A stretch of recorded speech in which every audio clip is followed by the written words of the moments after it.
All right, what is going on, guys? Today's guest is Arne Toman. He is Cannonball record holder, Cannonball guru, knows kind of everything about the Cannonball. He is an obscure car collector. He's owned some of the weirdest cars that you probably may not even have realized are his. He's been on VinWiki dozens of times, super well known in both the tuner and Cannonball world. So we're going to kind of sit down, talk to him, and learn about the Cannonball. So is Cannonball record, is it kind of dead? Do you think anybody could go faster? Well, The record right now is what, 20? 25:39 is a 20. record, and that was done during COVID. I had no plans to go out and break it again. I had broken the record in November of 19. Ed had the record, Ed Bullion, for 6 years. We went 27:25 in an E63 AMG, also known as the silver passenger car. Yep. And then COVID hit, and a few people broke the record. They broke the biggest one was like by an hour. So my silver passenger car, my Mercedes, got hit by a truck, so it was totaled. So I had to throw together an Audi, which we disguised as a Ford Taurus Police Interceptor, and we were able to run an hour faster than the record back then. So we're at 25:39. Is it beatable? Man, here's the thing about Cannonball. The whole reason Cannonball existed was to prove that good cars with good drivers could drive safely across the country without speed limits. Yeah. So I suppose if someone drove like an utter psychopath with no regard to anyone's safety, maybe you could shave a couple minutes off of it. But to me, it's not worth it. To me, it's unbeatable. And if somebody were to do that, it's not within the spirit of Cannonball. I couldn't morally do that. So That's the other thing, and there realistically is a limit of how fast it can be done. Like drag racing, you can keep going faster, but like a record like Cannonball, it's pretty there is a limit to how fast it could be done. Like maybe on your, records where you could save time. I would imagine getting out of the city is a big one. yeah, right. I mean, here's the thing. I think it was Ed that came up with this. That when you get to the Red Ball Garage in Manhattan, so it's the Cannonball. For those who don't know, it's a race that started in the '70s. Brock Yates founded it. It's Manhattan to Redondo Beach, the Red Ball Garage in Manhattan to the Portofino Inn in Redondo Beach. But Ed made a good explanation. It's when you get to the Red Ball Garage, it's like just pulling a slot machine lever. It's what's the traffic going to be? Mm-hmm. What is the cop situation going to be? What's the weather going to be? I mean, you're covering 2,800 miles across this whole country. You could hit a snowstorm. You could hit, torrential downpour, a tornado. Anything can happen. So, when you say can 25:39 be beat, I mean, it could be beat if you pulled the slot machine and, everything went perfect. I think it'd still be hard to beat. But that's what you're up against right now. Yeah, it's such an unfathomable amount of time to make it across the country in 25 hours. It's insane to me. And some of those cars that you have set up have been so well set up. But then there's some people that have just done it like animals, like you were saying, didn't do all the setup and then somehow do it. But I guess where records would start to be fun again is the micro records, which is weird to say because we usually make fun of micro records in drag racing. But in Cannonball, the micro records are kind of what it will be fun. Yeah, at this point, that's kind of where it's at, and like I said, there's a 50-year perfect track record of safety. No one's outside the event's been harmed. There was one accident in '72. I think 3 women in a limousine. They were sponsored by the Right Bra Company. I mean, they had no business being out there. It was yeah. But one fell asleep, and they went into a ditch, and a lady broke her arm. This is the extent of anything that's bad that's happened. And in a limo too, those things are built pretty shady. Yeah, right, exactly. So you have to have the safety track record. That's what I tell everybody about Cannonball. It's not like the Dukes of Hazzard or Knight Rider. No one's driving on the shoulder, passing people that. That doesn't exist. It's not like a movie. Yeah. Do you find that it was weird that, there was such a media impressiveness when it first kind of happened, and now, like when VinWiki originally did it, now it doesn't seem like it kind of gets that same press. I feel like it's a little more looked down. Like, because wasn't he on like Good Morning America and stuff like sure, that? yeah, no, he was on a lot of stuff. I was on a lot of stuff in 2019. I did this for myself. Yeah. I was turning down interviews. In 2019, breaking the Cannonball record that stood for 6 years was huge news. Like, I was on Inside Edition, CBS This Morning, maybe something else. But there were more people calling, and like, I just turned them down. Yeah. Because I didn't want that much press. Like, I didn't care about that. But I think where you see now where it's getting demonized and everything is after COVID, when heightened state of emergency, like people are just on the edge anyway. So they're just like, in today's society, everyone's looking to be mad about something. Yeah. The way things are going, it's like, And it's definitely an easy target in a way Yeah. from the outside to hear about, Yeah. your average moving speed and stuff like that. Sure. When you hear numbers like that, the hot button numbers, it could definitely scare a lot for of the people. most part, like everyone I've met, even police are like, they understand I'm not the problem. They're Yeah. like, who would you rather have like flying down the road? Somebody going 70 miles an hour looking at Facebook, or someone coming at 130, no radio, his co-driver's on binoculars, like just reporting what's ahead. Like who do you feel safer with on the road? I agree with you. Distracted driving I is think the you're problem. definitely the safer one versus what Yeah, somebody it's might like, be. I'm actually driving. The 1999 Nissan Altima on 4 spare tires. Like, you're definitely in the safe spot. And what car do you think was a better move, the silver passenger car or the Fraud Taurus. because that's tough because people slow down when they probably see the fraud Taurus, Yeah, but people don't they might not move out of the way and Yeah, I mean, really, I think the Fraud Taurus is not as good of a car, 100%. I mean, it's it's a lot slower. The brakes aren't as good. The handling isn't as good. But you're not comparing apples to apples. An E63 AMG is more comparable to like an RS7, not an S6. So Yeah. I mean, it is what it is. Still a good car, but it's definitely what was better for the Cannonball though? What Well- kind of made the better? So people getting out of the way of the Fraud Taurus really isn't a thing. Like I love old police cars. Like I've got them out. Like it's a mixed bag. It's like where it helps you, the other half is it hurts you because yes, some people get out of the way, but then other people just freeze and drive the speed limit and Yeah. get in your way. So I don't know. Maybe it has a slight advantage, but I think the biggest advantage that the Fraud Taurus had was as it went past, people thought I was a cop. So they wouldn't call in because that's one of the big problems is, you pass enough people at a high rate of speed, and I don't pass people 180 miles an hour. Like I slow down when I pass people, to a reasonable. That's funny enough in itself because I've been passed by cars going fast and I've never once thought, let me report this. But you're not a Karen. You're a car. No, you're a it's car just- person, and it's like you. I can't you even have a, picture that though. well, I think you and I and like people like in Germany, they have a respect for driving. It's like they know. Have you ever driven on the Autobahn? No, I've never gotten to. It's the worst experience because it's so good. Like everyone gets out of your way. It's unbelievable. But then it makes it that much worse when you come here because everyone's just like, I'm an American. I can drive the speed limit. If I drive the speed limit, I can drive in the left lane. Like, Yeah. But statistics all show that the slow people in the left lane actually cause more accidents because then you pass on the right, and passing on the right is dangerous in itself. Well, Florida gets really bad because we have a lot of snowbirds. There's a lot of geez. Yeah. you can tell when you're driving around the people that don't have the Florida plates. It's very easy to tell that, some of these people are older people that are just here for a couple months. Right. And they're just putzing around. They don't know where they're going. It They got gets nowhere to be. very scary sometimes. It gets pretty scary.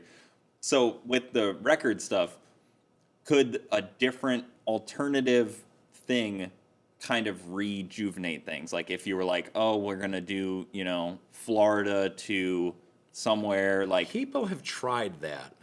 I know there's a couple. And there's a couple things. So actually, I hold another record. I guess they call it the Southern Trail record or the Transcontinental record. It's the shortest distance between Atlantic and Pacific, and that's Jacksonville to San Diego.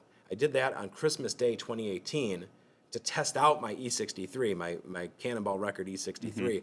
We wanted to just test it out and see how it would do. And there was this low-hanging fruit. And, in the Cannonball world, it's this, Wait, so you did that on Christmas Day? Yeah, in 2018. You have a wife and kids? Yes, I do. Very, very tolerant. Wow, that's a lot of tolerance. Yeah, That was a big ask. that does sound like it. Yeah, so we went out to test the car, and actually we did it in 24 hours flat. It's 2,365 miles. We got pulled over 3 times. Doug got a ticket on the Panhandle of Florida for 117, allegedly, in a 70, and then he gets the ticket, and surprisingly the cop didn't really read us the riot act, but so he gets a ticket. 10 miles down the road, we switch.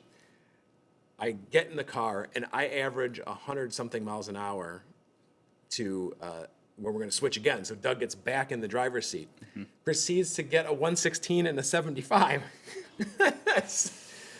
So some states are pretty bad about getting tickets like that, yeah, so too. it was Florida and Texas, and then we got pulled over again in Texas, but got off with a warning. But we still did it in 24 hours flat. So, but again, that didn't pick up much traction, that story, because it's not Cannonball. Yeah, and it's kind of just nothing. It's just yes.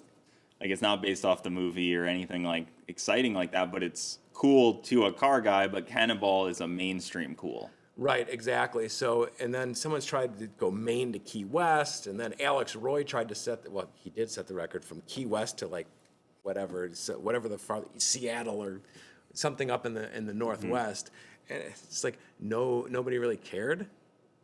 There is a guy doing a run. It's a bandit run.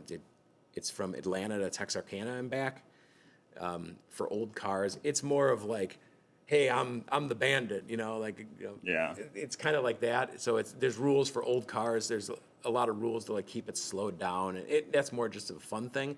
That's sort of picking up steam, but that's not it's a race. It's not a Cannonball. It's not a race like that. And yes, but doing it with the micro records, I kind of like best gas mileage or diesel truck. There's a bit of that. Solo, things like that kind of make it a little interesting. Right. No, Solo can be scary. People have people have done solo. They've done nonstop. Someone just did it in a Prius. He had, geez, how much gas he had? He had 115 gallons of gas or something. And this guy's a machine. Yeah. And he just did that. I think it's 34 hours and change or whatever, nonstop. No fuel, nothing. And then the EV, you can try an EV. Yeah, you got EV. Someone has has claimed a diesel record.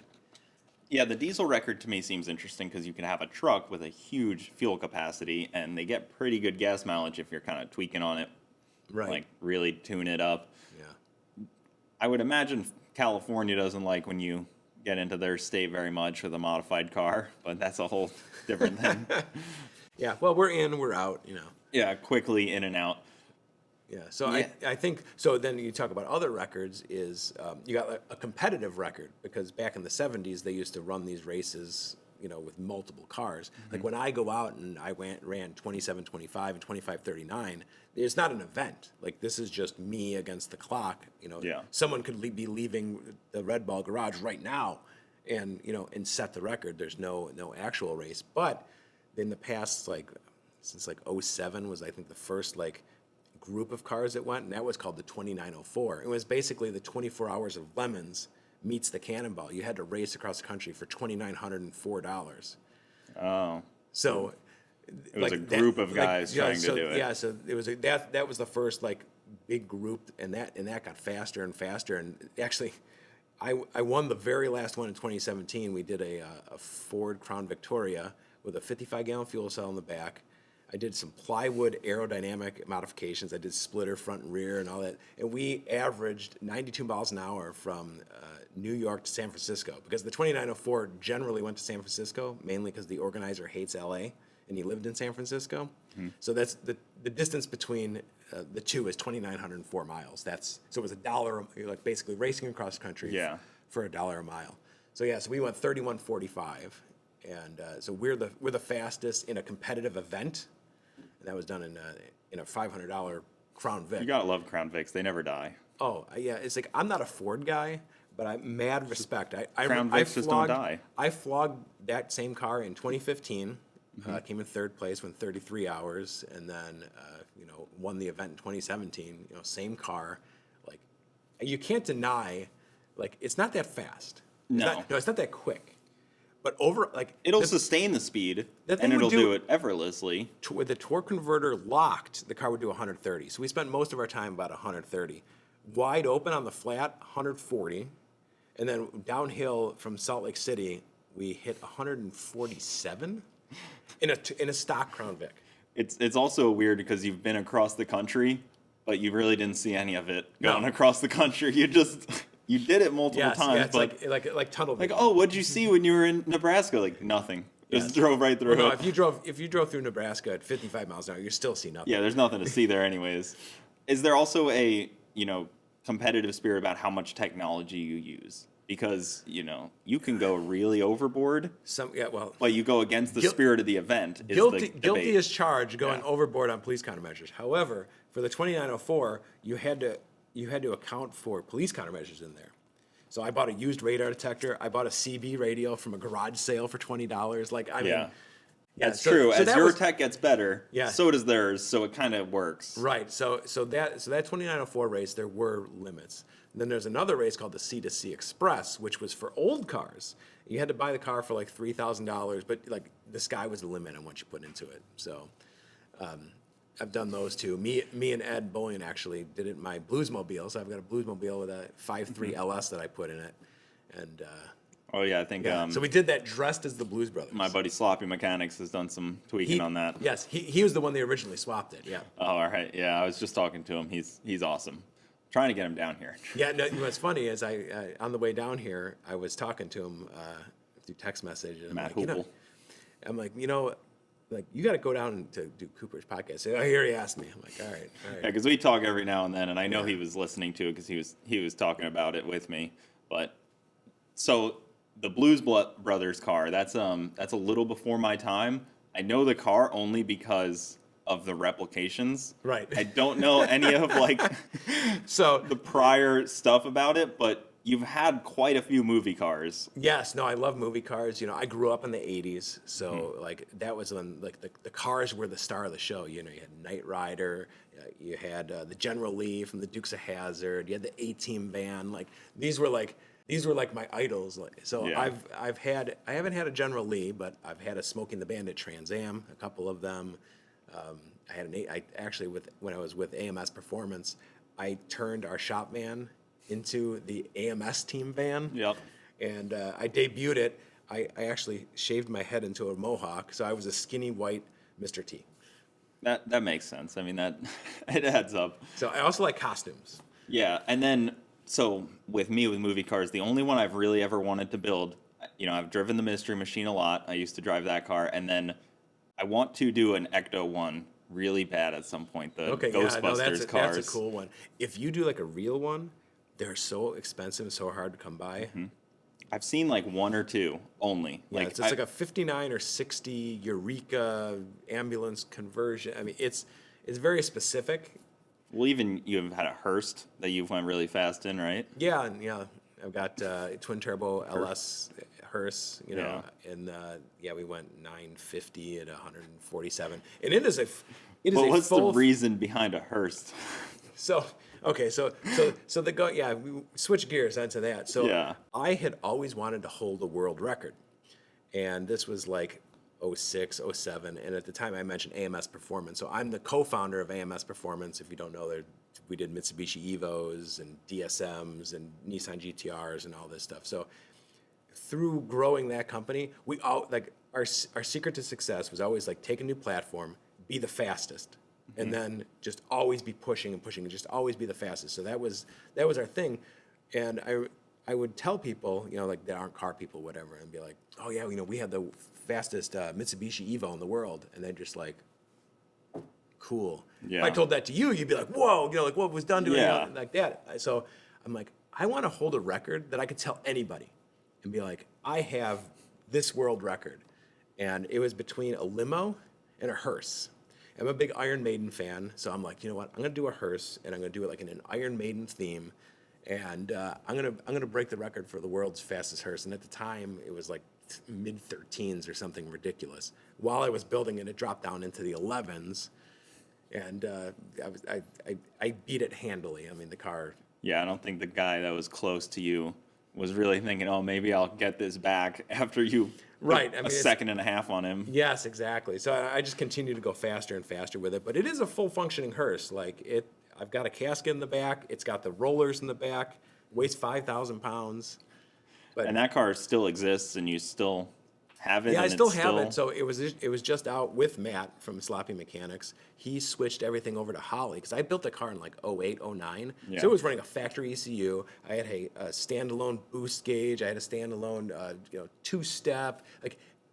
Everything was like not functioning together. Well, even just in general at that time to go that fast was surprising, I feel like. And then also to do it with a Hearst is even more surprising because Yeah. that was pretty fast. That was fast. And what's funny about that is I went 9.9 at 138 or something on a stock LS motor, okay? And I remember we would talk to LS tuners. They're like, how much boost do you run? And we're like, oh, like a 22, 3, 4 pounds. They're like, you're insane. We didn't know any better.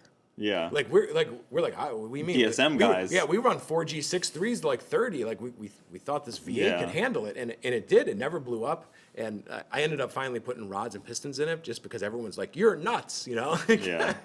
But I really wanted to get that 9.9, so I did get the 9.9. Then I put upgraded internals. We took it to the track once, ran 950, and then I started cannonballing, and I haven't been on a drag trip since. Like, Really? It's been that long? That's the problem. Once you do cannonball, it's like the ultimate thing to do in a car, and like the ultimate like adrenaline type thing. Like I don't care about road racing. I don't care about drag racing.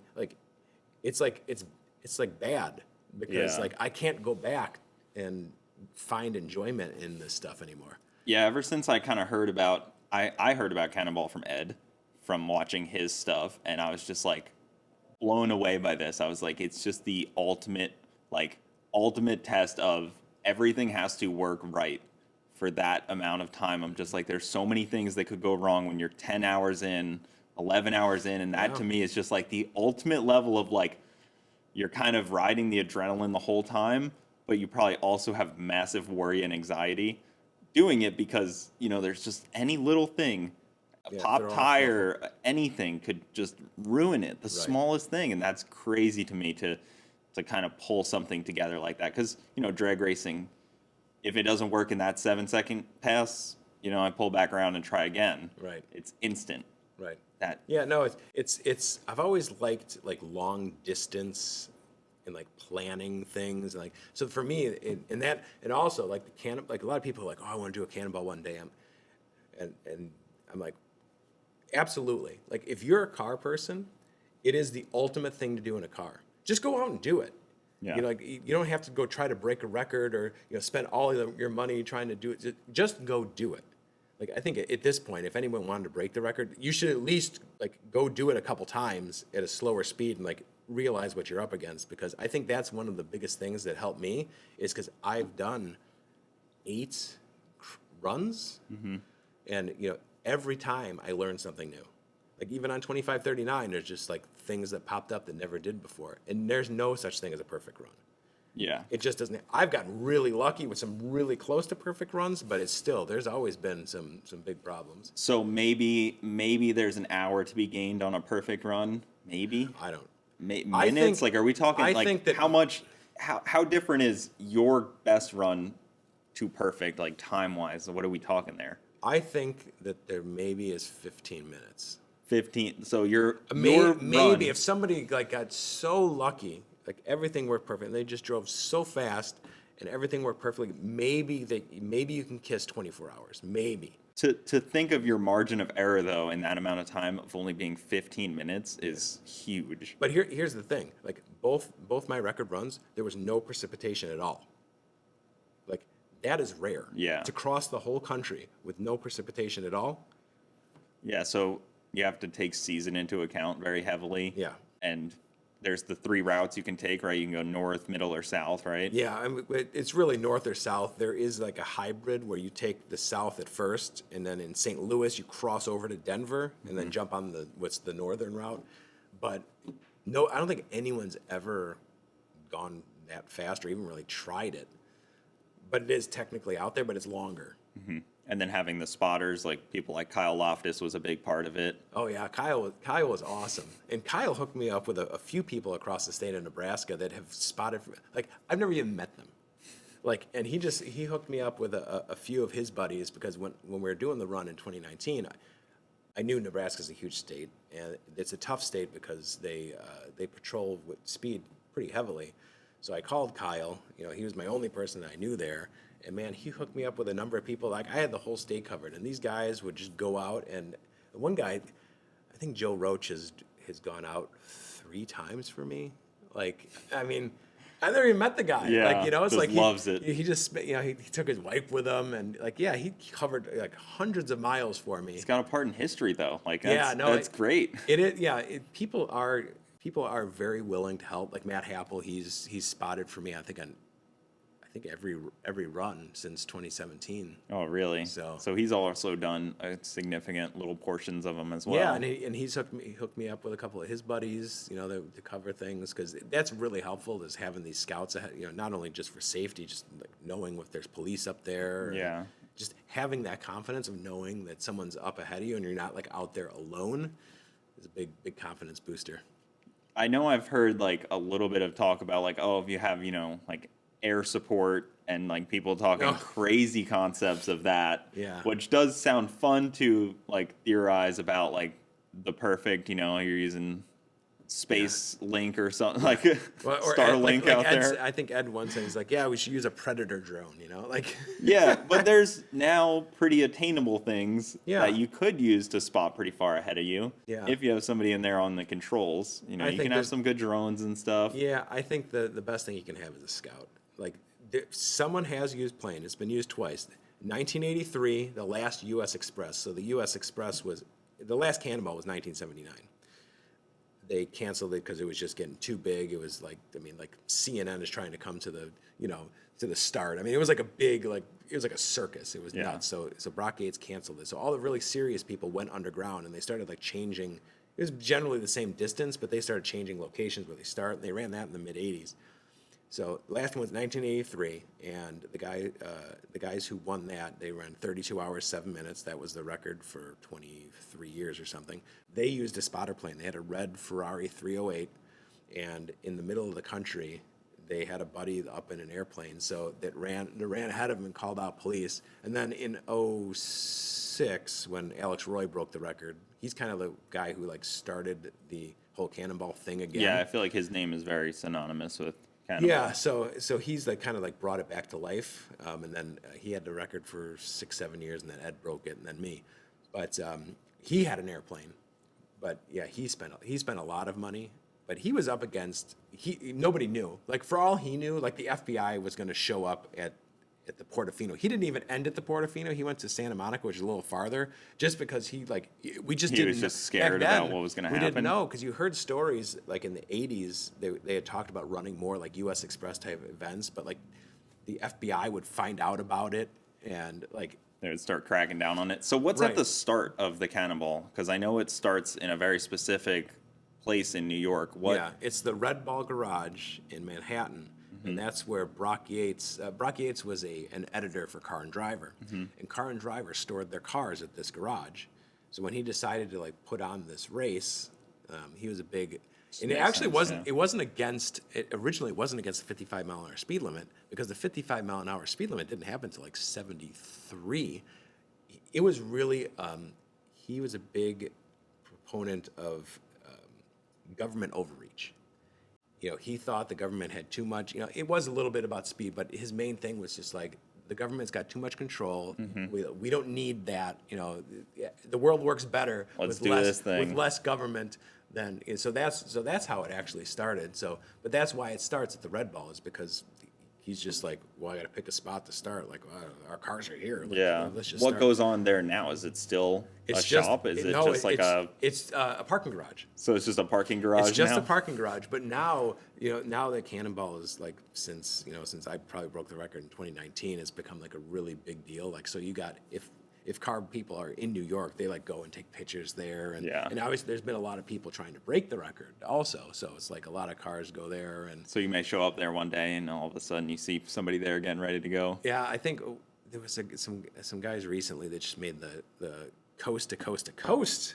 So they raced the Cannonball and then raced back. So that's another one of these micro record things that's happening. Yeah. So that's like 65 and a half hours or something is the record now. Oh, man. But I think they were there, and they pulled up and there were people like taking pictures there. Like, I mean, it's like one of these it's like holy ground, I guess, for car people. So. Yeah. And it's weird too because you got to keep it underground until you're done. Yes. Like at least close to done, or like wrapping up your last few minutes of it. Yeah, no, I mean that's the best. When Alex Roy did it, he had people sign NDAs. He didn't release it for a year because the statute of limitations in most states is a year. Mm-hmm. So like after that, you're pretty clear. There are some states that it's like 3 years. He sounds like he was just a little scared of like all of it, like his ending point, his along the way at the getting time, found but out. he really didn't know. Like I could see where he was coming from. Like back then, like now it's like, well, so many people have done it and no one's cared. It's been on the news. Like it's just like whatever. It's like a feel good story. But even if like somebody was like trying to prove that you did it, would be tough too. Well, If it does come out and the government tries to prove that you did it, I you suppose could kind of deny that a little bit. You just yes, no, you it could. didn't happen. It was a lie. I've talked to prosecuting attorneys. I've got friends that are like high up in some county sheriffs and like institutions and stuff, and they're like, look, my one friend, especially in the San Bernardino County area, he's like, I have 80 unsolved traffic deaths. He goes, do you think I'm going to come after you, who just says he went fast across my county? Like, could I? I mean, I suppose, but here's the thing. Every prosecuting attorney says, we need to know who was driving, where, and how fast, and when. How are you going to come up with that? Yeah. And do you, not to incriminate you, do you have a video of like start to finish, like dash cams and stuff? Just because like, out of security and safety. Oh, sure. No, exactly. So I wouldn't post it, but like out of just, So, I mean, so a lot of people, this is a common question. It's like, how do you prove it? How do we know you did it? Well, technology is pretty good these days. So if someone was going to try to break the Cannonball record, the first thing they do is you get a whole, Ed is like the unofficial official of Cannonball. So you either get a hold of him, me, we have like a council of like 8 to 10 people that we really trust. So like when we find out someone's going to make a run, we instruct them like, look, use a GPS tracking app. It's called Glimpse, is what we have used before. And you send us the link, and we'll watch you leave Manhattan. And then across the country, we keep a spreadsheet. So there's like 10 people watching it. Be like, okay, you got to the Pennsylvania border at this time. Okay, I saw it happen. And then you got metadata on pictures.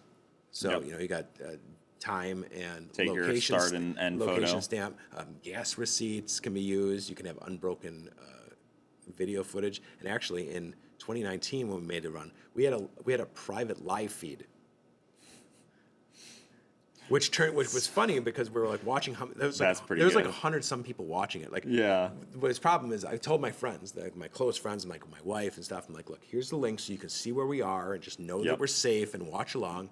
And I'm like, don't share it with anybody. Man, that went out the window because we're like looking. There's like over 100 people watching a live feed. So I don't know if that's the best idea.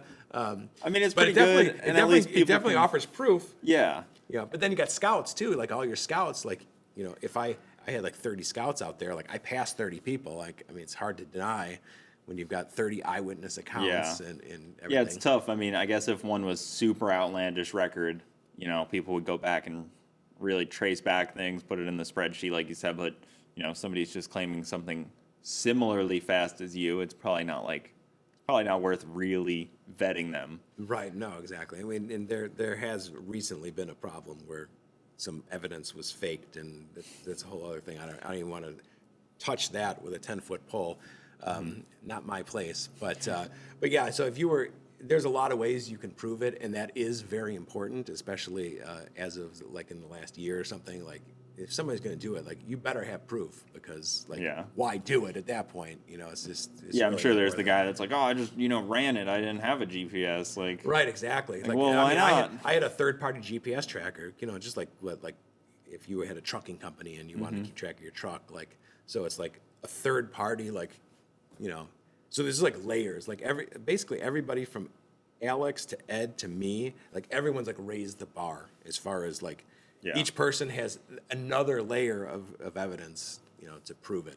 Because it's easier now. Like, I mean, back when Alex did it in '06, like, you didn't have, data stamp pictures, like, that just didn't exist. probably so many dead spots in GPS and stuff too. Right. You didn't have apps. Yeah. I mean, it's hard to think about it. Even world the without cars, apps. even the cars know now. Like, I'm Yes, sure the no, Mercedes exactly. knew exactly what it was Right. doing. That was probably one of the tough parts you have to get past OnStar, being worried that you just, I don't even know, you're in an airplane traveling or something, because like the OnStars do weird stuff when you like Right, even yeah. crash. I know they've called OnStar, like, Yep. I've seen somebody 60 foot really hard at the track and OnStar comes on and they're Are like, you okay? yeah, they're like, what happened? Like, and it's Like, crazy that I'll they talk know to you. that. I'll talk to you in 7 seconds. Yeah, mid pass down the track, OnStar is calling you.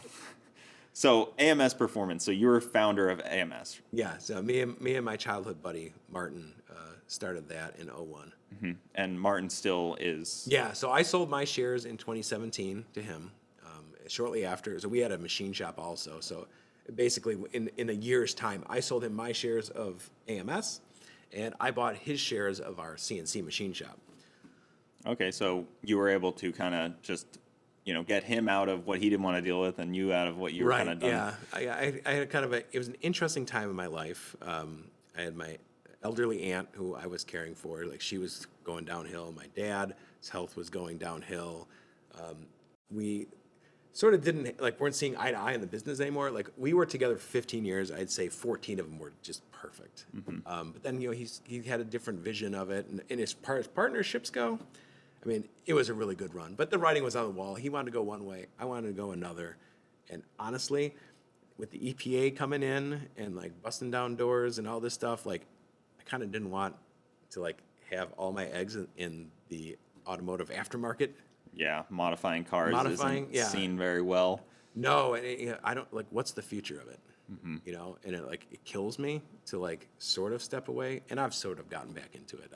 I have a shop where I specialize in McLarens now called Cannonball Garage. Yep. But I don't manufacture performance parts, and I do a lot of repair, service, and that kind of stuff. What McLaren won't do, because they're probably not really. Well, there's not that doing many that stuff. There's not that many dealers. Yeah. First of all, and then they're very specialized cars that with other cars like Lamborghini, Audi R8 stuff, like, you can buy some, like, knockoff, like, diagnostic tools. Like, McLaren, that doesn't exist. So unless you come in with, like, you got to jump in head first. So Yeah. I did. I bought a McLaren diagnostic tool. I bought their bleeding machine. It's like, you spend $100,000 on all the tools you need and stuff, then you can work on McLarens. But, like, who's going to do that? Yeah, so that's cool though, because it puts you in a spot where, the tire shop up the street isn't just going to suddenly undercut you. Right. So I'm like, as far as I know, I'm really like the only shop in the country that specializes in McLarens. There are people that work on them and can work on them, but I'm the only one that's just like, my shop is full of them. Like, Yeah. I'd say it's at this point, it's 85% of our business, maybe 90. I do a couple Nissan GTRs just because I don't really advertise that, but I do a little bit of them. So speaking of the GTR, was that what kind of blew up AMS Performance? No, it's the Evo. It was the Evo? Yeah. Because I first started getting into cars when the GTR was starting to kind of become a thing. Oh, geez, the GTR was like the talk of the town for like 5 years. It was like the only thing anyone talked about. Yeah. Like, those were the days. But I like the Evo days too. The Evos are awesome, like the 8s and 9s. The 10s get a little. Yeah, no, the 10's really not an Evo. Yeah, that's It's a kind good of the car. thing. And like, I like the car, but it's just not an Evo. No, it's nothing compared to the 8s and the 9s. Yeah, no, the But 8s and 9s are it's cool. a weird thing too, because there's not that many Evos 8s and 9s in the US. No, there was like 12,000. So to have a shop that was like known for Evos is tough, but then you go to GTRs and all the GTR owners have a bunch of money. All of them can easily modify their cars now. So that seems like the market to really. Yeah, no, I mean, so we started out with DSMs because the Evo didn't exist here. We started out in 2001, And we started out like a month before the Fast and Furious came out. So I mean, we rode the import scene, the wave of that whole thing. I mean, I rode the whole thing. Man, what a time to be alive. But Yeah. what really took off was when the Evo came. Because, we're dealing with, DSMs are older cars, and it's like, people have, really small budgets, and the cars are all haggard and everything else. So the Evo was like fresh. Like, that was our first chance to like really like prove ourselves, and that's how we decided, like, be the fastest and just continue to push the limits. And I mean, we held the record for fastest Evo for years and years and years. I mean, maybe we lost it once or twice here and there, but we were just always pushing the boundaries. But Evos and GTRs, we got really lucky because they lend themselves to modification so easily because they're such good platforms. And I mean, try to find a stock Evo or a stock GTR.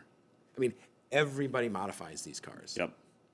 It's like the true tuner thing, and then nobody really got the R34s or R33s Yeah, or right. 2s. No, exactly. I mean, we're just starting to be able to get them in the last few years legally. Yeah. At least. And even those, once we started to get them, they went up $100,000 right away. Right. Exactly. So that was great. I think that's ultimately what the success of AMS was. It's just we struck on two models of cars that just everybody modified, and the writing was on the wall. It was like 2011, 2012. We're like, we got to find the next GTR. Like, this isn't going to last forever. Because at that time, we didn't realize that the Nissan GTR is still going to be the same damn car.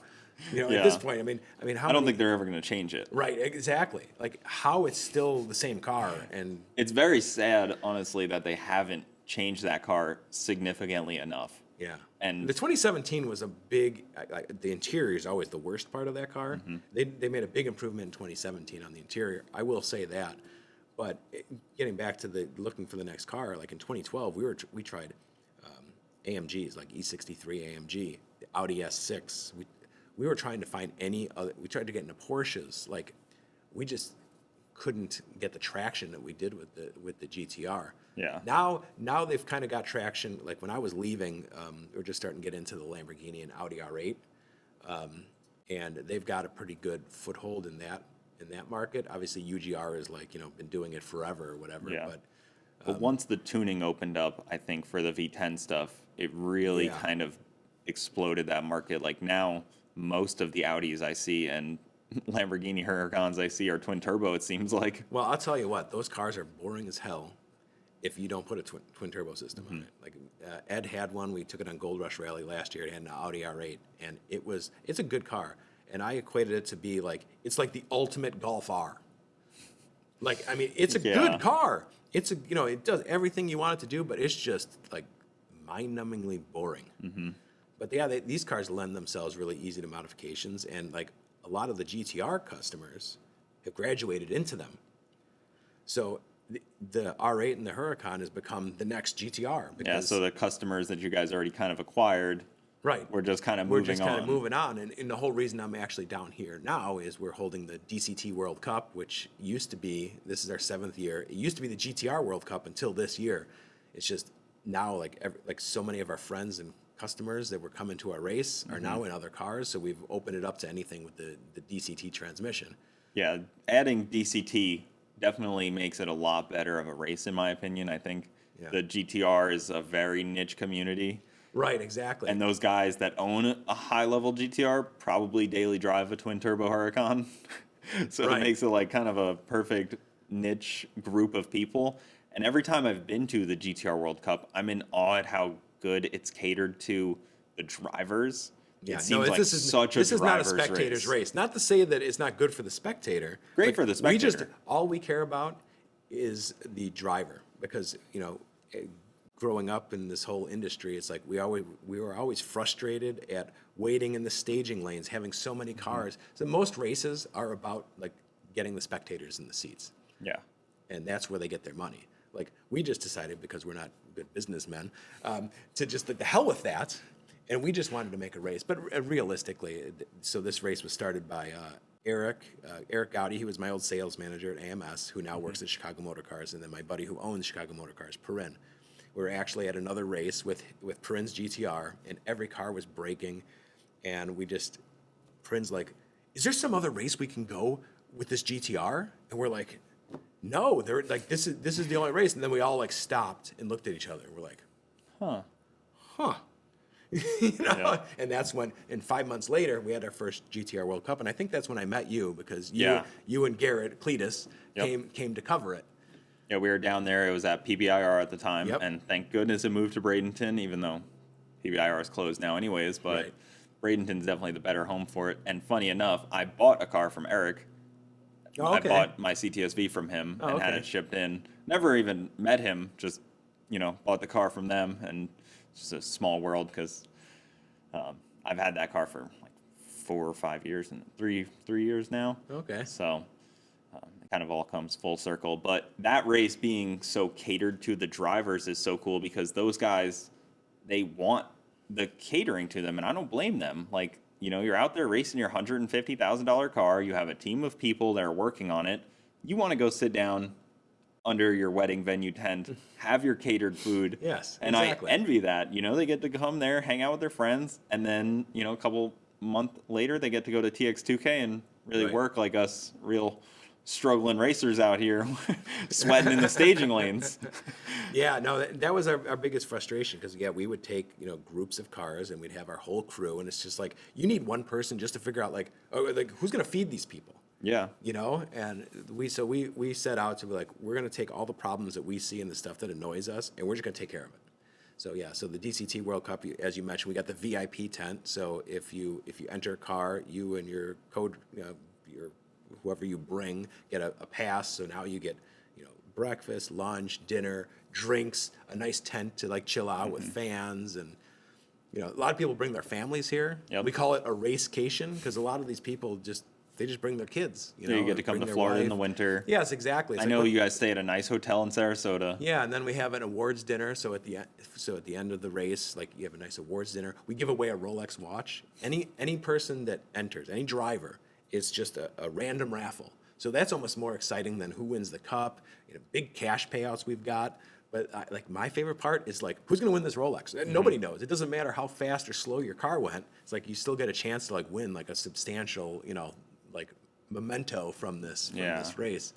And then all the teams can kind of come out and, maybe some internet beef can finally come out with, shops have grudges. That's what pushes shops forward. Yeah, In a lot of the. I would say though, There's gotta be a funny. little grudging There are push yes, shops. there is some, but I would say like, especially when it was just the GTRs, like it was an interesting community because there really wasn't huge beefs. Sure, I think you want to win, but there wasn't like, I know with like domestic stuff. I think there's just such a big pool of people.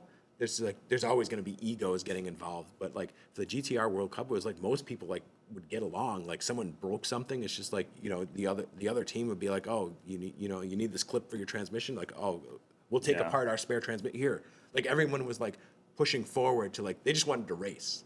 They wanted a fair race, and they didn't want to win by this guy's broken. Yep. So there was a lot of that, like people helping each other out and just let's make this a race. And it's a good time to come to try to get, those records that Yeah. everybody's going for. Everybody's in that community, like stock motor, stock turbo location, like weird niche records. The micro records. The micro records exist heavily in the GTR world, no, and it has to. Yes, Because I you think can't- GTRs may have like created the micro records. Yeah, it definitely comes from them with like stock housing turbos and like all kinds of Well, crazy there's a stuff. lot of things that can hold those cars back.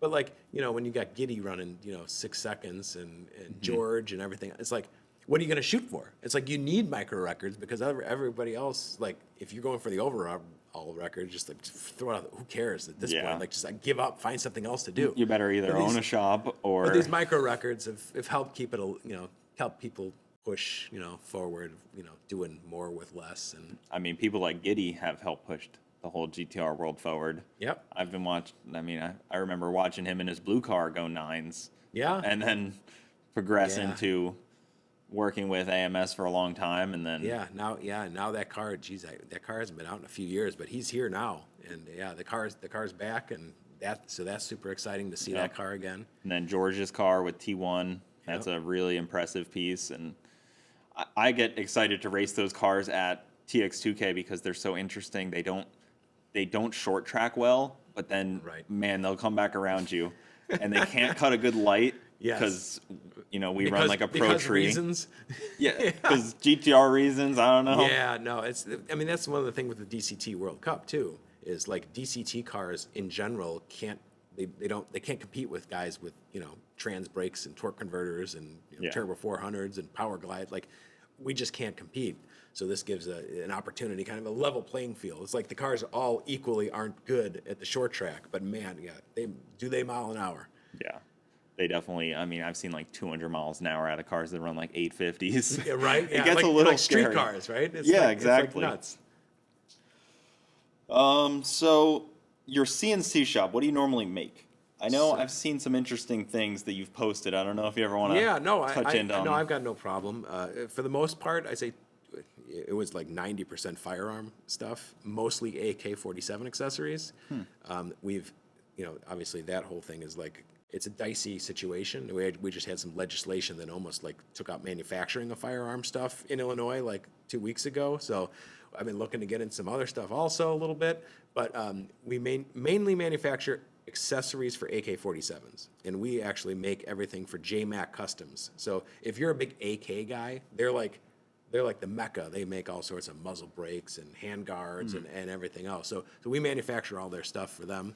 So you were like, the EPA is really on me. Let me switch. Like, what are all the diciest things I can get myself into? That's the most car guy thing ever to do. Yes, exactly. So it's mainly accessories. I do have an FFL and an SOT, so I have made some AR-15 lowers, but I only have one firearm client, and that's JMac, and they're so known for AKs. We tried getting into the AR stuff with them. We made a really nice lower, but it's like higher end stuff, and there's just so much stuff that's out there cheaper. Yeah, But, the market's very flooded. So that's about 2/3 of our business now. Still do a ton for them, but we also do military drone parts. There's a company that's got some government contract where they make anti-drone drones. So I guess the U.S. government's got a problem where people are trying to fly drones into military bases and stuff, and rather than send a missile out to go intercept this thing, this company makes these drones, and we're like their main machine shop that makes those parts. And I still make some stuff for AMS. I still make their intake manifold for the Nissan GTR and a couple oddball Porsche things that they still make, and so a little bit of that, but primarily the firearm space and yeah, that's a cool space to be in. There's definitely a lot of interesting avenues in that one. I'm sure a lot of people don't love that, but the AK-47 is also weird because it's not a super it's like you don't see them everywhere for sale. No, it's like everyone's like AR. Yeah, like That's everybody why, I know owns ARs. When I say AK-47, I say JMac Custom. Everyone's like, oh, I've got their parts. Like, yeah. It's like they're the go-to in the AK-47 space because they're just like so dedicated to that gun. And it's a really cool, rugged gun. And when I say like I manufacture firearm parts, like I'm not a total gun nut. Like I probably should be more into guns than I am. Yeah, it's like manufacturing anything. If it was medical equipment, it doesn't right. mean I didn't seek out to do this. It was just JMac reached us because, man, they knew somebody that had a DSM back in the day, and this person like knew that AMS had a machine shop. This is like the separate business we started in 2014. It's called MDI, Manufacture Design Innovation, and this JMac Customs found us because they had a couple muzzle brakes they sent us to like quote, and he sent us the drawings, and my business partner, he's the former head engineer at AMS actually, Drew. He designed all the intake manifolds, turbo kits for GTR, all that stuff. But so JMac sends us these drawings, and we're looking at the drawings, and they want a quote. We're like, these are really complex to make. Like, why are you making it like this? Like, why is this angle like this? And they're just like, I don't know. Like, we have engineers draw them, and then we send it to machine shops like you. Like, we don't know. And Drew's like, well, if I could redesign this, I could make, like, how many are you making? And he's like, wait, you can redesign it? Because that's what's interesting about our machine shop. Mostly when you're a machine shop, it's just like, give the print to a guy, and guy doesn't care what it is. Like, it's like, Yeah. Can I make it? Yeah, I can make it. Take the file, punch it in. They're not engineers, so we have engineering capability. So when he heard that, he's like, I have 30 muzzle brakes that I make, and I've got 7 machine shops. Like, and Drew's like, well, tell you what, I'll redesign all your stuff. I'll make it easy to manufacture. this quality will still be there, but I will design it in a way, because he's an engineer and a machinist, so he can like design it knowing like, oh shit, I gotta make this thing. Yeah. That's always like the old joke with like mechanics hate engineers. Right. You kind of right, have exactly. to be both. Right, exactly. So so my business partner Drew, that's what he is. So he gets to actually streamline the potentially not ideal schematics that are coming out of engineering. Right, exactly. So now we're their only machine shop. So we design everything in house. We make all their stuff, and they're up in sales like 10, 12, 14x. It's something nuts in like the last 4 or 5 years. We got so efficient that they were the bottleneck. Like they couldn't keep up with the shipping anymore, because it's a husband and wife team, and it's a great company. It's very like grassroots how they started it. It's a super cool story, but we got them so efficient they couldn't handle the shipping, so we took over the fulfillment. So if you order from JMac Customs, like we make the stuff, we package it, and it comes from our building. Oh, so their life got a lot easier. So they started just handling marketing and product ideas, Yeah. because they've got all the ideas of like, because they're super into guns. Like me and Drew aren't like we shoot here and there, but I mean, they like live it. They live in West Virginia. They can just shoot out their backyard. Like, I mean, Yep. they're always doing stuff, but they've gotten so busy. Now they have marketing people. I mean, so it's a cool story. Like in the last 5 years, to see just this thing just explode for them. They were And just to definitely be part of it. kind of like AMS's start, right place, right timing. Yes, no, that's exactly It seems like now, the explosion of firearms has gone up like crazy. Yes, exactly. But I can't imagine why they wouldn't get into ARs. That seems like the next Yeah, no, reasonable like I said, step. we did, but here's the thing, like they're growing so much in the AK space. It's like they know that space and everything. Like there's still stuff that's like on the back burner. Like we just got it. They've been wanting to do barrels forever, but it was funny because we got them super efficient, then they couldn't keep up with shipping. And then we got that sorted out, and then now they have all this time to come up with more ideas. So now we can't keep up with the ideas. Oh, so you guys need to expand your machine shop next. Yeah. But 4 years ago it was me, Drew, and 3 machines. Now we have 13 machines, and we run 24 hours a day. Oh, so you even added the night shift. Yeah, so we even have like it's not like lights out manufacturing. It's like there's people in the building 24 hours a day, 7 days a week. So the manufacturing side definitely gets interesting, but somebody trying to get into automotive and machining and stuff like that, where would you tell them to start then? Because you've obviously hired people across the board. Yeah, no, I have. Where's the start now? Where's the start? Well, it kills me to say this, but anyone that's wanting to get into like automotive stuff, like it's cool. It's awesome. But I feel like I've lived through like the total heyday of it, and now it's what's going to happen? Like, where is this going to go? It may live on. It's going to live on. Like, people will be LS swapping, and just like people build nostalgic hot rods with dual quads. Like, it's not like leaving forever. Yeah. But what's the future look like for somebody that wants to get into like be the next AMS performance? Like, I don't know. Like, it's so dicey that I'm scared. I'd be scared to tell somebody to try to get into it. Yeah, that's a tough one, because I've talked to some other people about that as like, 17-year-old kid about to graduate, wants to get into cars, maybe learn machining, those kind of things. Like, what's the path? Because, The path probably the best path would probably just be like a dealer technician for now. Like, if somebody was 18 years old and they just graduated high school and they just love cars, I would say just if they want to be a mechanic, just get a job at a dealership. Mess around with your cars on the side, and let's just see where this goes. Because it's good money being a dealership mechanic. If being a mechanic's not your thing, a big thing that's growing is CNC machining. Just anything in the manufacturing space, because everyone's reshoring stuff. Like I'm seeing it. We had some customers that we were dealing with 5 years ago that like sought us out for CNC machining. They're like they were in China because China was cheaper. And there was some good quality coming out of China for CNC stuff, but now, all the Chinese, they want to, they're not working for pennies on the dollar anymore. Yep. Like, just like anything, it's like you start doing better, everyone wants to do better. So now they priced themselves out. It's not cheaper to have something CNC'd and then shipped over here. So there's a big shift in manufacturing now to this country. So like CNC machining, would be a great thing to get into, because also you can get in as an operator, and then a lot of operators, if you really love it, you'll become a programmer, and you can make some really good money being a programmer. To the China thing, is there a misconception there that some of those factories aren't, top tier manufacturing factories? Because I feel like some people think they're like, terrible factories, but Like they're all like dirt floors and Yeah. stuff. No, there's some modern stuff. I was surprised to see some of the CNC stuff that would come out of China.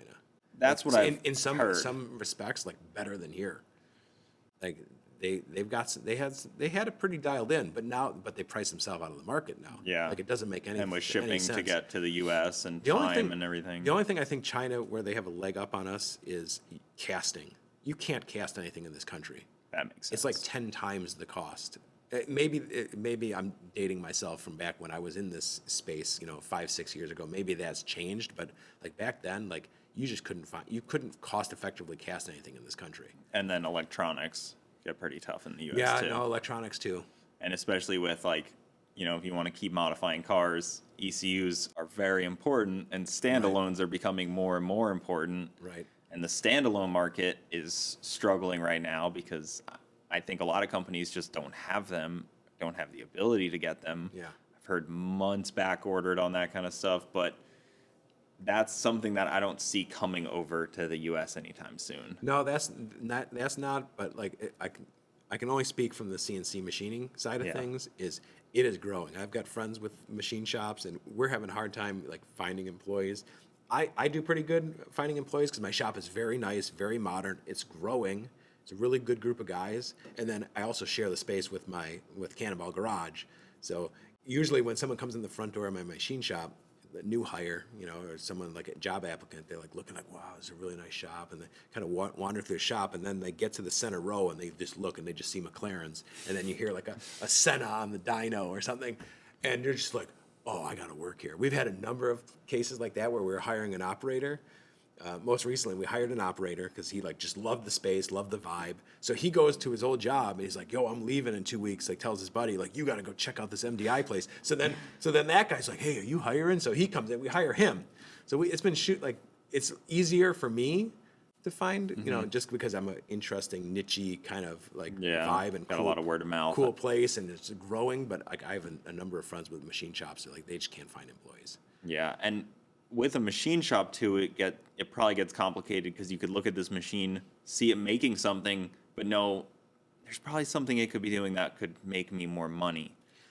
There's probably so many out there that are making something that is way undervalued for what it could be doing every hour. Yeah, no, that is true. And that probably gets pretty tough as a business standpoint. Yeah, well, we've got different types of machines. We've got some stuff that is meant for higher volume. We've got some stuff that's super precision. It just depends on what job you're doing. These drone parts we're making require some super precision stuff. So we've had to buy specialized machines just for that. Yeah, that makes sense. So your collection of cars, let's talk about your... Oh yeah, this is a car podcast, isn't it? No, I find it whatever, business, anything that somebody might find interesting. But cars that you own that are on the interesting level, I mean, I don't even know what number of cars you have or what cars you have in your collection. That makes two of us. Because I lost count. And how many different states they may be in at any time. Yeah, I mean, my peak, probably 3 or 4 years ago, I had 22 cars. And I made the mistake of counting them once because I lost one. Just it was gone. Somebody may have had it. Yes, I had this Integra Type R, and I was selling it. And I remember it was up for sale for a little while, and I was walking up to I had 2 garages, and I walked up to my one garage, and I get this email. I'm looking, I'm like, oh, he wants to buy the car. And I'm just I open the garage, I'm like, oh no, where is that car? Because I have 2 garages. I was Drew, with my business partner with the machine shop. He lived 4 doors down. I was keeping cars in his garage, and then this was after AMS and before I started my garage. So I was having to send cars to different my friends' shops to get work done. And I stood there for 60 seconds, thinking, where is that car? And it didn't dawn on me. I'd actually made room in my other garage, stick it, and I found it. I'm just this is a problem. Oh my gosh. So then ever since then, I've been trying to come down on cars. I think I'm at like 13 or 14. I'm trying to get to like 10 or maybe like in the single digits, 9. Yeah, But I have emotional attachment to cars. but then you'll just start buying more once you get that low. That's Something will pop up. I am net lower. I have basically before this bubble burst of all these crazy car values, I saw that coming. I'm just like if I am not in love with this car, I'm going to sell it. So I've sold off some stuff like I just wasn't like absolutely emotionally attached to. But every car that I've done a Cannonball in, I have. Yeah, I can't. Get rid of those. I have that $500 Crown Vic. For what? I mean, it's got a ton of work done to it. Part of the thing with that race is anything safety related you could fix. So like I spent like 10 grand like rebuilding the underneath. So it's a Arizona car. It's all rebuilt underneath, but it's got a $250,000 drivetrain in it. Yeah. Like what do I do with that? I can't get rid of it. Yeah, you're gonna sell it to somebody Like for it's not $1,000. Yeah, right. It's not even worth selling. So Yeah. I got to keep that. And then we won the C2C Express in my Bluesmobile in 2016. So and plus I live in Chicago. And I think we breezed over the whole Bluesmobile thing. Yeah. But yeah, that's a big movie in Chicago. Is the Blues Brothers is filmed there. Like if you're from Chicago, like the Bluesmobile and the Blues Brothers. So I got that car. Can't get rid of that. You could probably make money off of having that car. Oh yeah, I probably for rent it. rentals. I've got a buddy that rents it out up in Yeah, Chicago. you could and does probably do pretty well with that. Yeah, I don't know. I don't have the bandwidth for that. I just like driving it around. That car's a lot of fun to drive around in the city, so I can't get rid of that. Then I've got my silver E63 that I broke the Cannonball record in, got hit by a truck, I got it rebuilt. Like I still do rallies with that thing, so still got that. I can't ever get rid of the Ford Taurus. I mean, I drove down my TDI swapped Honda Insight that I did the musket ball in. That was a 100 horsepower Cannonball in 2021. Like I didn't even win. Like I still Just need to keep it. can't get rid of it. The car broke in Denver, but like I put so much effort and work into it. I'm like, well, I can't get rid of that. And then I've got my hearse. Like I've got so much money tied up into that thing, and even though that I've kind of lost interest in it for a while, I've regained some interest. Like I think we breezed over this too. The car was out with Matt. He did all put all Holly Dominator on it. Tom from Nonfiction Fab redid my turbo kit. I got some new Force Performance turbos on it. So like I'm bringing it into the modern age. It's flex fuel now, and like. Yeah. It's not the '08 build. Like I can actually drive it now. A lot has changed. A lot has changed. So it's like, well, I can't get rid of that. Geez, what else do I got? I mean, I've got Stan. What else do I got? Oh, the ambulance. I have an ambulance. I want to recreate. Oh yeah, I got that too.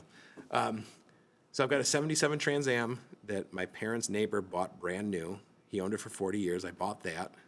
So that's another permanent car. That was a permanent car, and then I did that Southern Classic race where it's Atlanta to Texarkana and back. And I came in second place last year. I lost to a Ferrari 308 GTS. He's the only person that beat me in a stock original 90,000 mile Trans Am. So the car's got magical powers. How it is even still together. I flogged it like 1,300 miles, so can't get rid of that.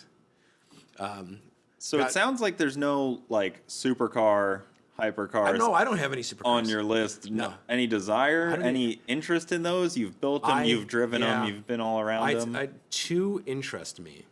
One, McLaren 720. That is for the money. That is the best car, hands down. McLaren's a little quirky. It is a British supercar at the end of the day. But man, driving experience and just being able to handle anything you throw at it, I mean, you can't beat those cars. So one of those, and then maybe Audi R8 twin turbo. Yeah, those seem like both of the. Those are the two cars that I would get, but I'm more of the school of I like quantity over quality. Like I'm not the kind of guy that could, and you're probably not either. Like I couldn't have like a new Corvette and just like polish it on the weekend and like put my lawn chair in the back and just go to a car show and be like, yeah, that's right. I got my chrome headers on there.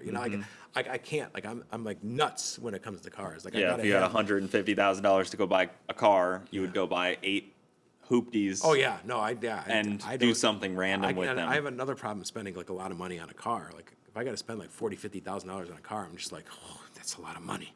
It's like I could sell all my cars and have a McLaren, or maybe 2. Well, now's a bad time to get into cars like that as well, because Right, no, that exactly. bubble seems like it's about to pop. It seems like it has inflated so much in the last 3 years. The harder it went up, the harder it's coming down. Like G-Wagons, like a G63. Yeah. The G63 was going for a full G63 over sticker. Mm-hmm. I mean, you had to pay the price of 2 G63s to get one.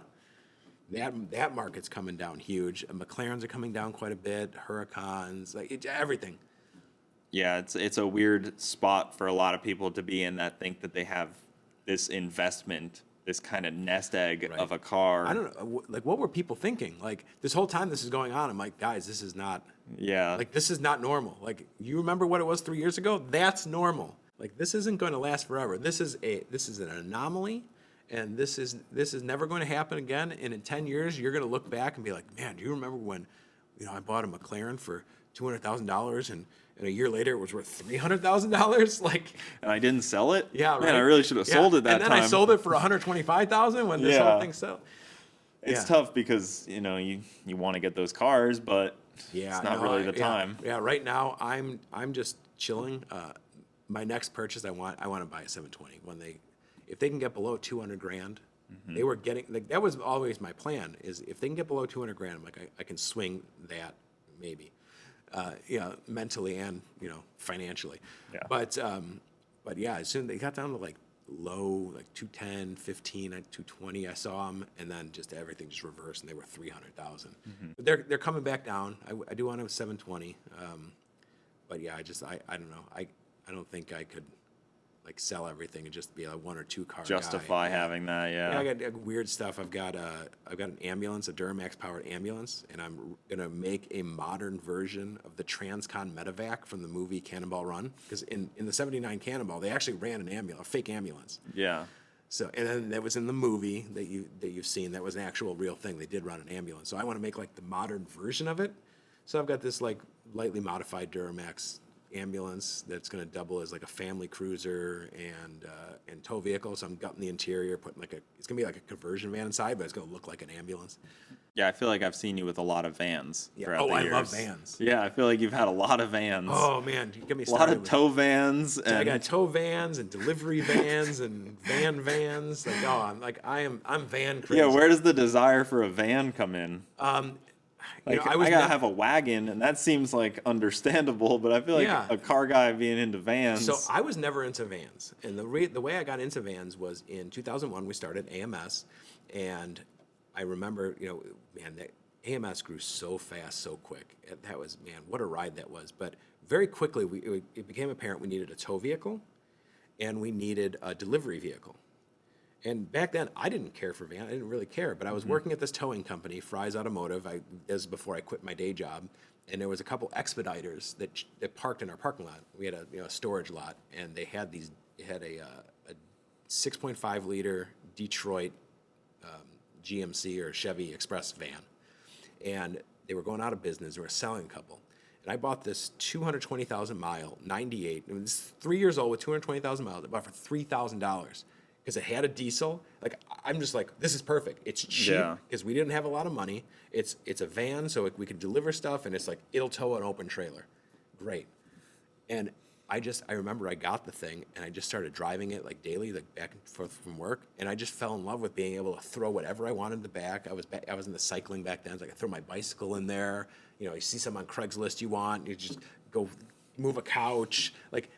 So I got really excited about vans. I fell in love with vans, and that was it. I've owned a whole bunch of vans since, and just I can't believe I'm this excited about vans. I'm talking about McLarens and everything else. Whatever. Let's talk about vans. I work on McLarens, but I'm mostly a van enthusiast. Yes, That's an interesting route to take. So the early days of AMS, when you guys started that, did you already own a DSM, and you were like, oh, I'm gonna modify this and no, maybe somebody will buy parts for it? No. How does that? So the story goes, in high school, Martin had a Merkur XR4 Ti.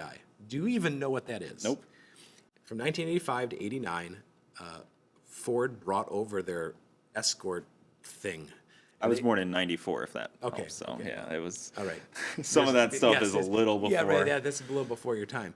So they had this weird German-built Ford that they sold at Mercury dealers under the nameplate Merkur.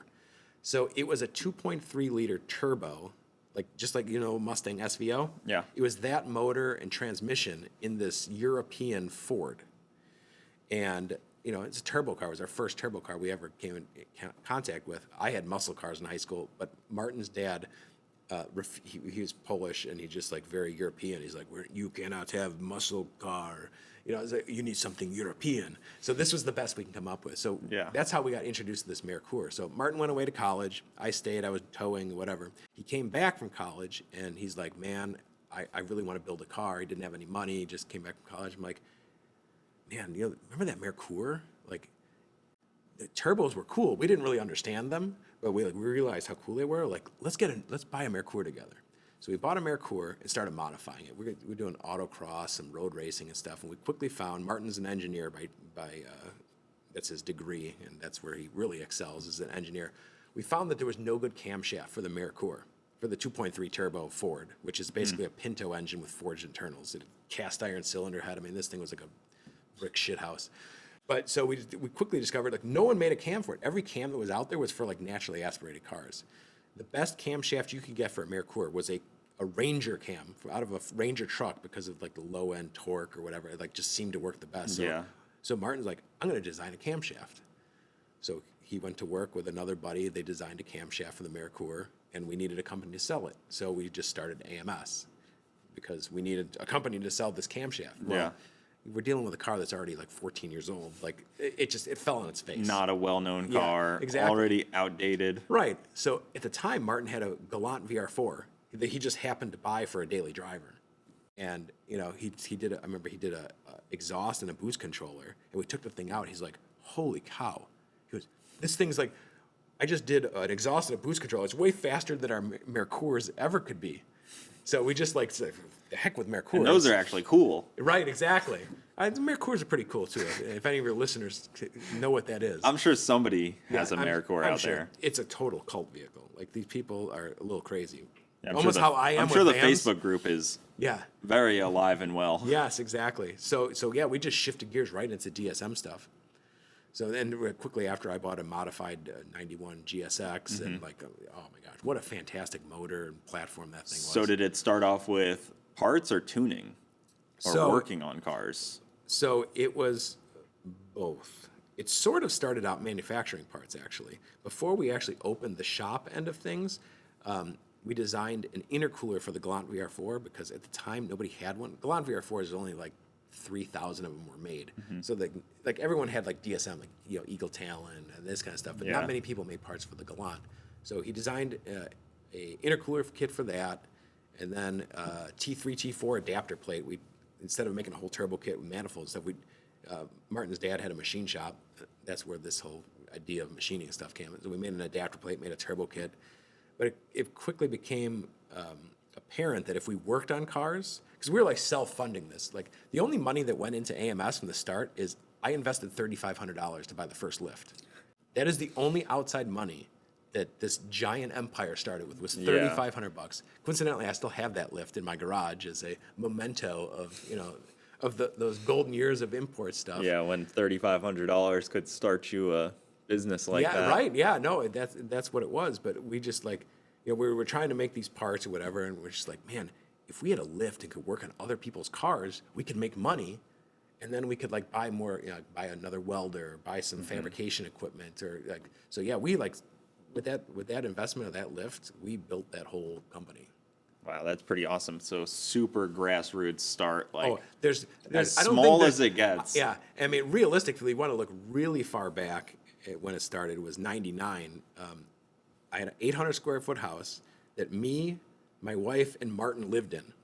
In my 2-car garage, we had 2 Merkurs, and I remember Martin would be out there porting cylinder heads, and we would be out working in the garage. That was really the start of AMS. It really started out of my garage. But yeah, that's the only money that came out of pocket. Yeah, for that everything else everything was we fed by bootstrapped, it. Everything.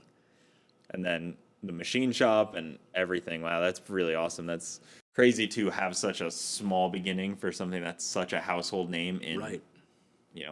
20 years. Yeah. I mean, even in 15 years, it was already a household name. It was taking over TX2K, Yeah. AMS Performance. Yeah. Now building Lamborghini kits like Kyle Loftus's car came from Yeah. AMS Performance. I know he's spoken very highly about it. It's a really cool beginning. Well, let's talk about the gift brought to me. I can already. Yeah, I see you got a nice studio here. Yeah. So figured you might need something for the wall. So we got a New York to California license plate. You even signed it. Thank you. Appreciate that. And a Cannonball garage. Also, you didn't even know New York is where I'm from, so that works Yes, perfectly. I just learned that. Yeah. Oh, that's a really cool plate. Do you sell these?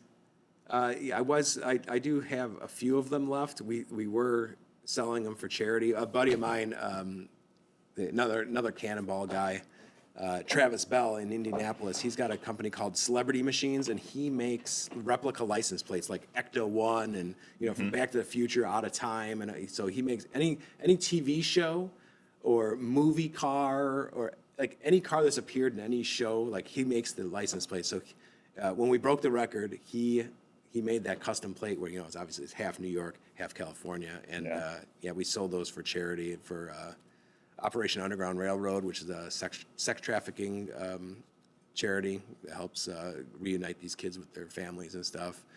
So, and the Cannonball Memorial Run, which is a charity that helps fallen officers. If an officer were to die in the line of duty, they offer support within the first 48 hours, a $10,000 check. Because a lot of times these officers were the breadwinner, and there may be life insurance and stuff down the road, but Cannonball Memorial Run, offers immediate assistance, right within the first 48 hours. So yeah, we kind of did a charity thing with them. But I got a few of them. Memorial Run. I love the sound of that. I mean, I come from a family of law enforcement, so that's really cool because that first few hours when you don't know what's going on and right, it's like there could be an immediate need for money, and it's a great organization, and I like both of those causes quite a bit. So yeah, so we made those and sold them, but I kept a few extra just for occasions like this. Yes, I love that. Hopefully someday I venture into at least making the Cannonball Run. Obviously I've never done it. I'm not going to venture into I'm going to go break a record. Right. But No, venturing into doing it. Gather a couple buddies you have, minimally prepare a car. Heck, rent a car. There's been a lot of guys that just rent a car. You want the easiest way to do it. You just fly to rent New York, something. rent a car, and just drive across the country. There was that guy in the Mustang that did it, and he did it solo, I think. Yeah. He just rented a Mustang. Yep. I do have a CTSV wagon, and I've always thought that would be a pretty good car. Would be I a could pretty put a good fuel car. tank in the back. Yeah. You have endless room for everything. Yeah. It's I just don't know if you want to be in the car with the fuel. probably not. You could probably put some kind of metal firewall or something, but definitely do a firewall. But that car is pretty unsuspecting. When you see it absolutely. from the back, it doesn't really look like much, and Right. most car people are just they don't really care about it. Right, exactly. But I think that's how me and you are a lot. Where if most car people don't really care about it, we're kind of fixated on it a little bit. Right. I kind of have that weird car. Yeah, right. Well, itch. there's van guys, there's wagon guys. I happen to be both. More leaning towards a van thing. Yeah. But yeah, no, I like obscure stuff. It's a weird it's weird being drawn to the obscure car culture. I mean, even I have a first gen CTSV, which is super weird. Everybody hated them when they came out, and people still hate them. But I think we're good there on time. Where can people find you at? Well, I'm probably most active on Instagram. It's Arne's Antics, ARNES Antics. I don't really do too much with YouTube and all that stuff. I'm not trying to be some internet celebrity or anything. I really don't have time or the bandwidth. But I do like sharing. I write a blog too. I like sharing the obscure stuff that I do because when I was looking to learn more about Cannonball and just weird stuff, when there's not a lot of information out there. I like to put it out there for people that might like it. So if that's 10 people that want to follow or 100,000 people, doesn't matter to me. I'm just gonna put out the weird stuff that I do and take it or leave it. It's interesting too because putting things out when you do something like that on the internet, somebody 5-10 years from now may read that stuff in the fixation of Cannonball when Cannonball makes a massive resurgence of popularity because even the movie was so long ago at this Yeah, point. yeah, over 40 years. And it's still, And there's flame talk, is still burning. there is another movie being made about Cannonball. Now, what this is going to be and how true to form it's going to be, I don't know. At first, I was like worried that you know how sequels are of Yeah. anything. It just gets worse and worse and worse. But Brock Yates' wife is still around and still kind of curating the name and in control of things. And she said that like they're going to make a movie and it's going to be very true to form and something that Brock would be proud of.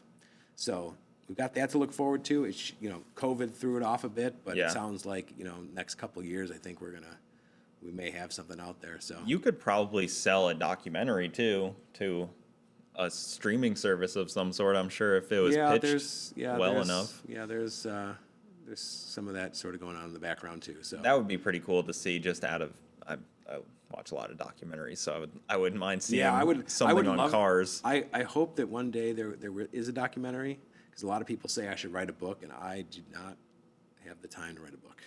Yeah, but you could have somebody write the book for you, and you just kind of scribe it to them. Yeah, I don't know. That just sounds like a lot of work. And then there's even people like Richard that have Rawlings, right? He had a record for a while in a Ferrari, right? Yeah, he didn't really ever hold the record, but that's kind of a weird story. Oh, so he kind of like allegedly, his words, he had the record. Yeah, he has no proof for one thing. But I take people at their word, and I think he did run 31:59.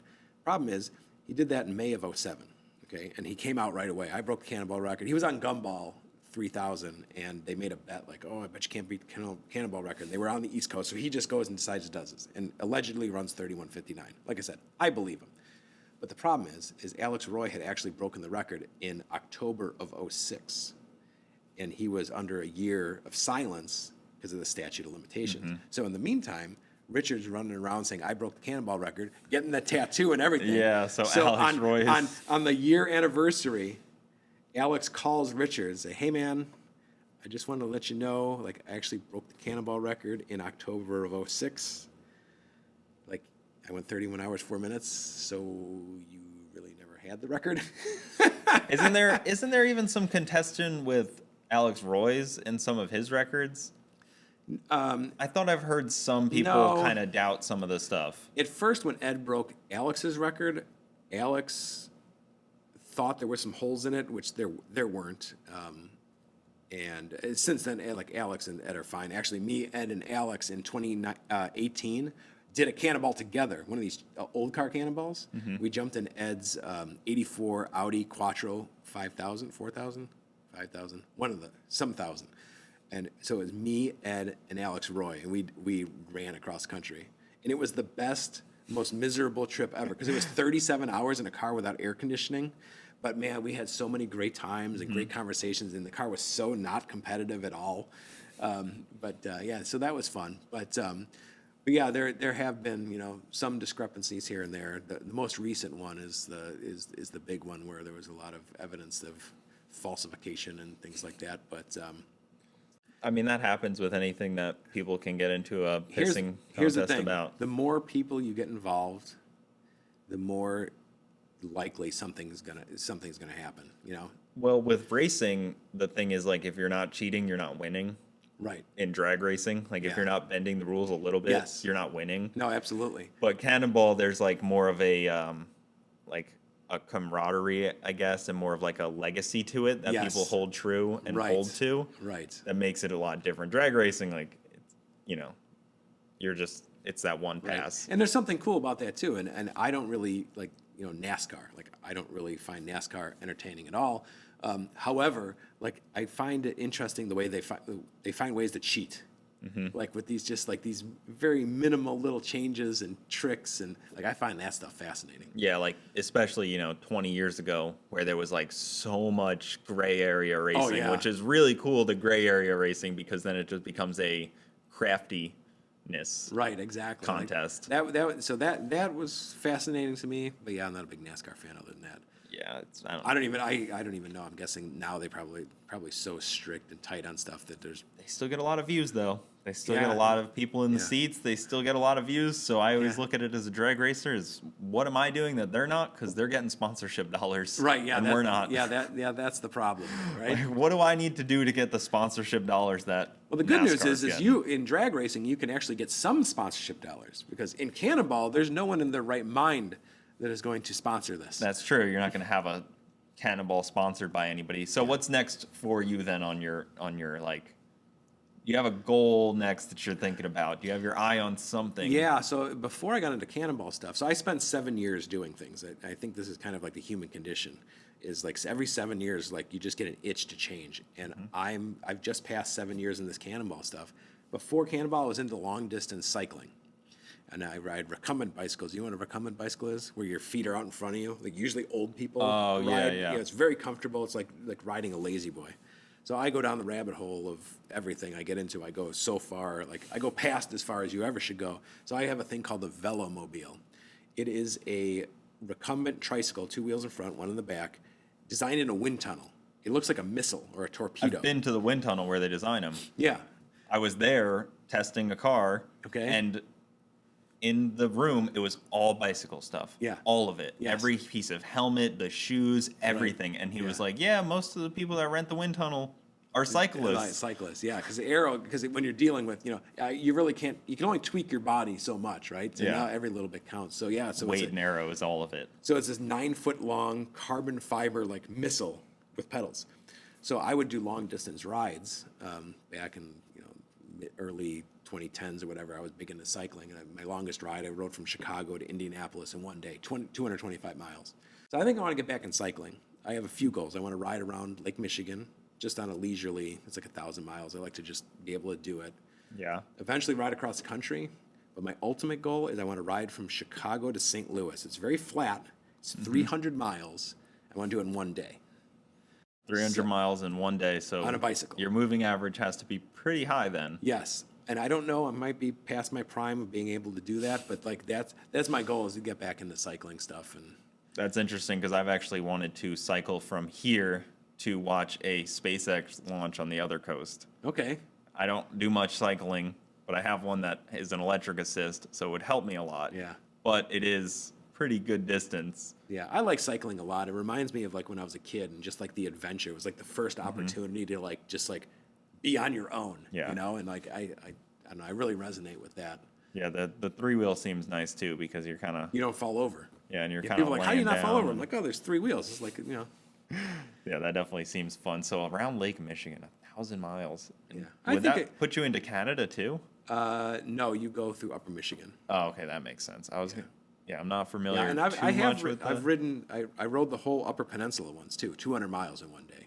You go from Menominee, Michigan, all the way over to Mackinac Island, or whatever. There's a big bridge over there. It's like 200 miles. So I've done that. It's very pretty up there. Yeah. It's a nice ride around the Great Lakes, especially in the summer. Do you have any plans to move your business out of Illinois at any point? Oh yeah. Yeah. Yeah, no, I was already planning, and then this legislation just went through, and like 4 days before the legislation went through, it actually said you cannot manufacture parts for assault rifles. So that was like a huge wake-up call. Thankfully, they wrote that out of there, and now it's just about owning them, and they're fighting it, and they're winning. Like, it's probably not going to take effect, but the writing's on the wall. Illinois is not a friendly state for what I do, or in any aspect. Like, politically, it just doesn't align with me whatsoever. I think I'm going to end up in Tennessee. Yeah, Tennessee's really nice. Nashville or Knoxville is where we're looking at. So I'm planning. I'm not deserting Illinois. I own a building there. I own a couple businesses. I think I'm gonna make another branch of Cannonball Garage, and then move all the firearm end of my machining to Tennessee. I just want to get one foot out the door. I don't necessarily want to move full time. There's something nice about Chicago in the summer, but I've never been to Chicago actually. really. Yeah, I may have to make the come trip on up. come on up for a visit. It seems all right. pretty awesome. It seems like a very historic place. It is a very historic place. It does get a bad rap. They're like, Chirac, and you're going to get shot. It's not. I mean, it's starting to, downtown area is starting to have some trouble, some shenanigans going on. but for the most part, I'm not scared going down there or anything. But Yeah. there are parts, just like anywhere else you go. It's just parts you just shouldn't go. Like there's just crazy stuff happening. The thing about like Bradenton is it's very everything's like built in the last like 5 years, so it's all like This place generic though. Yes. And there's no like anything no of history. interest It's like, really. yes, this used to be a swamp. Yeah. And now there's a Dollar General. Exactly. It's like Applebee's, chain restaurants, Right, yeah, and not dollar stores. Yeah, there's It's there's some cool restaurants that have been there for like 100 years. There's this one restaurant, barbecue place that my grandparents went on their first date there in 1931. It's called Russell's, and it's still standing. So it's like I'm very nostalgic in that way. So that's my favorite restaurant. Anytime I'm anywhere near there, I have to stop. It's been there since 1929. Yeah, that's like There's a lot of stuff. That's like what's that. cool about like living in a city like that. Even like when I was in New York, it's like there's actually like, oh, this has been here for longer than 10 years. Right. Yeah, New York's. I don't like my favorite thing to do in New York is leave New York. But there is something like As fast as possible. The last time yes, usually. But the last time we ended a rally there, and I actually spent like a whole day there, and we walked down to Times Square, and it was pretty cool. But like it's just I get claustrophobic. It's a lot of people, man. It's one of those things where everybody wants to see it once, and then I think you're good from there. Like Yes. And car guys, I know I'm like this. I'm not really a take a vacation type of person. Right. Like my wife wants to go to tropical islands, and I'm like, okay, but what do I do? Go to Puerto Rico. Yeah, but I've what always do I wanted to go there. What do I do? Like she's like, oh, we can go sit on the beach. I'm like, okay, but like, what? Yes. What can I Like, actually I can do that for an hour. participate in? Yeah, Yes. is there racing around here? Can I go see some cars? Like, That's why I think Puerto Rico's awesome. Is we had a dealer, Predator Performance, when I was with AMS, and they're still down there. It's what's funny about Puerto Rico is it seems like the way sports are here, like football is here. It's like cars are their football. Like the whole island is just about cars, and that's fascinated me. I've yet to make it down there. It's like one of those things. I got to get down there though because it seems like those are my people. yeah, like I know like Puerto Rican half mile is a big thing, and Yeah. big Rotary community down there, which is awesome. It seems like from what I gather, it doesn't seem like they care about sports at all.